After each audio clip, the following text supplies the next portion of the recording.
தேனி மாவட்டம் தேவதானப்பட்டி காவல்துறை சார்பில் போதை பழக்கம், சட்ட ஒழுங்கு, சமத்துவம், சகோதரத்துவம் பற்றிய விழிப்புணர்வு பேரணி. இந்து நடுநிலைப்பள்ளி மாணவர்கள் நகரின் முக்கிய வீதிகளின் வழியாக விழிப்புணர்வு பதாகைகள் ஏந்தி விழிப்புணர்வு வாசகங்களை உரக்கச் சொல்லி ஊர்வலம் சென்று விழிப்புணர்வு ஊர்வலம் நடைபெற்றது.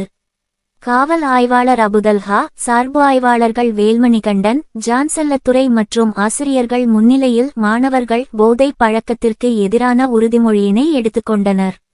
போதைப் பொருள் தடுப்பு பற்றிய அறிவுபூர்வமான கேள்விகளுக்கு விடையளித்து காவல்துறையில் சேரார்வமுள்ள மாணவர்களை ஆய்வாளர் இருக்கையில் அமரவைத்து மாணவர்களை பாராட்டி உற்சாகப்படுத்தினர்.